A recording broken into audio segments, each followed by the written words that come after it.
David Duchovny, thank you so much for being with us tonight. This whole thing started with the piece you wrote in The Atlantic in February, where you mentioned that your grandfather, Moshe, was a journalist at Yiddish language newspapers, including the Forward and the Morning Journal. And you said that none of his writing survives. He died when he was 60, the age you are now, and you were just a baby. And you said in the piece, I can only guess at him. Well, our amazing archivist, Hannah Pollack, has found some material to help with your guesses. As you might know, but our audience doesn't, Moshe came from Ukraine in 1918, and your family traces its roots back to a famous rabbi, Levi Yitzchak Berdechever. Moshe wrote plays and reviews, mostly for the Yiddish language Der Tog, and he also managed the children's journal of the Workman's Circle, which was very close to the Forward. He was much beloved. Hundreds came to his funeral. The IL Paris Writers Union was said to be cloaked in grief when he died. And we found things, until his final day alive, Duchovny radiated new projects, interviews with famous Jewish personalities, new book reviews and articles about general Jewish communal lives that were very well received by Jewish readers. He always had a friendly smile for everyone, the Forward's obit said, and people loved spending time in his company. So I want to show you some of what we found, some clippings from the Forward, from other Yiddish papers and other sources. Hannah really went on a big deep dive here. I don't think you've seen this stuff, so I'm excited to share it with you.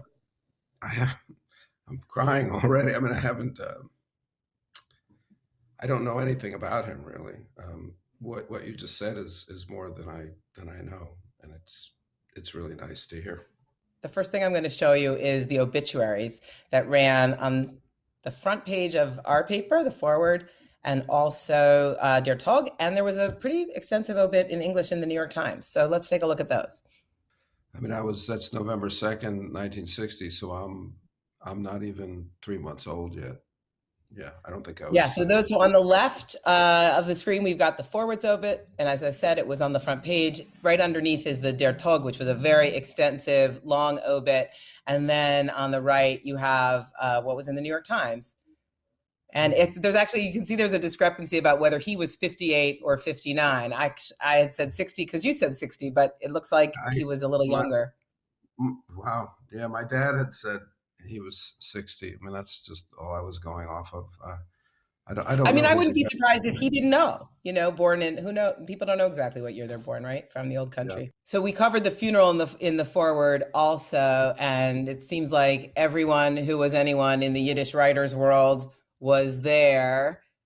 2nd Avenue and 10th Street, I wasn't living there yet, but my family moved to 11th Street and 2nd Avenue when I was about 10 years old. So the funeral chapel's right there where I grew up. Amazing. And he's buried in New Jersey. Did you know he was buried in New Jersey? I didn't know that. So after we found the obituaries, we looked back to the obituaries gave us a lot of clues as to his life. So we went back to see what else we could find. We found a number of other mentions in the Forward of both Moshe and his wife. There were sort of advertisements for events he was involved in. He was known apparently as Dutchie, was one of his nicknames, and he was hosting a campfire. He wrote what was described as a grotesque play called Hitler's Downfall, and that was also performed by the children. Grotesque would probably mean farcical, I think. Yes, I'm sure you're right. Yeah. And that's the clip on the right. And then he was chairing this other literary musical evening with a lot of great noted poets. And then on the bottom, we found some stuff about your grandmother, Julia. She ran this travel agency. Yes, she did. Her name wasn't even Julia, though. It was Hannah, but she changed it to Julia. She thought it was more American. I'm sure she's right. So she ran an ad, and then we also wrote an article about that she had gone about her flight to Israel, about her trip to Israel.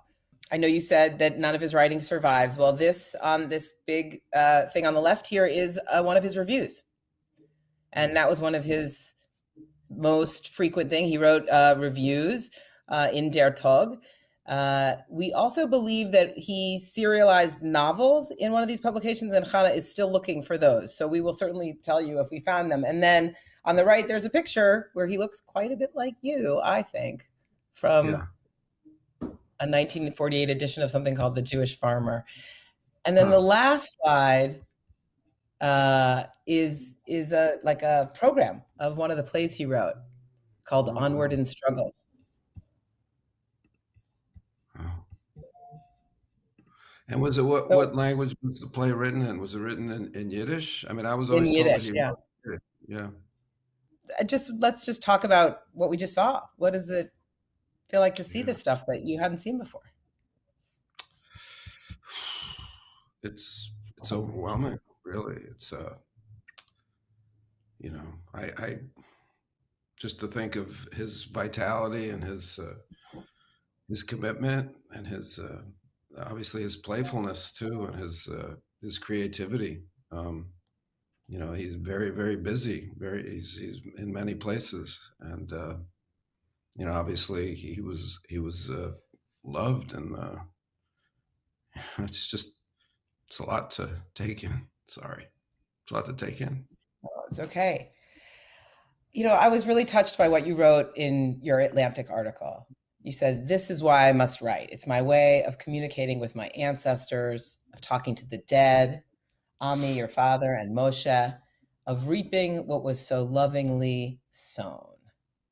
And I guess that's what I really want Yeah. to ask you about is about that feeling and your own search for this history and your own roots as a Yiddish Jewish American storyteller. Well, it comes from my father, really. I mean, because I didn't have, as you can tell by the dates, I had no. Moshe died when you call him Moshe. I guess we always called him Moshe. Died when I was 3 months old, and I only knew of him. My father didn't really speak to me of him much. My mother, who could be very harsh, actually had no harsh words for Moshe at all. She said he was a very very charming man and very nice man, very gentle, and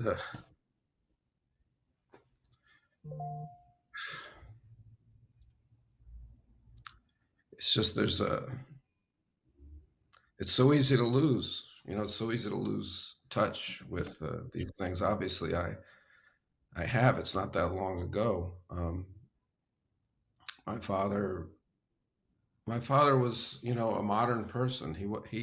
I don't think he related so much to my grandfather in the sense that my father was an American writer, an American Jewish writer, but he's an American writer, and it's clear that Moshe is a Jewish writer, still a European Jewish, immigrant writer, and I think that for that reason, um, I didn't know much about Moshe's experience or his writing because I don't think, to be honest, I probably wouldn't have related to it at a young age. I was more American than my father and my mother. My mother's an immigrant from Scotland, so I was a New Yorker. I was an American. I didn't think of myself as being in that tradition that Moshe is in. Moshe is in a European tradition. He's in another world. Obviously you've written again about, getting older, your kids are grown, Yeah. I think both in college now.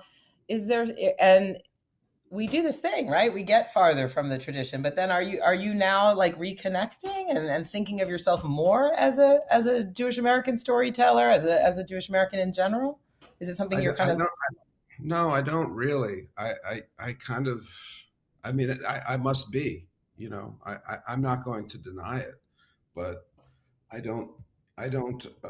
I don't look for that kind of story. I don't. I just tell the stories that come to me, and maybe, maybe with this kind of knowledge, maybe thinking about these things more than I have in the past. Certainly, thinking about my father's childhood, thinking about Moisha, um, maybe. So, as we said in the intro, I mean, most people know you best for your acting, but now you've published 4 novels, produced Yeah. 3 music albums, and it strikes me that these are all different ways of telling different stories. And I'd love Yes. to hear you reflect a little bit on how these different mediums work for you as a storyteller.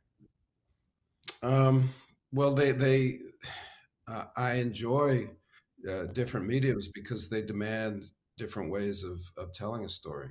You know, um, I could talk about them literally, and it might not be interesting. It might be, but I mean, if I have an idea of a story I want to tell, I'll interrogate it for a moment. It could be something that exfoliates and turns into a big kind of novelistic story. It could be just an emotional moment that might be a poem or a lyric for a song.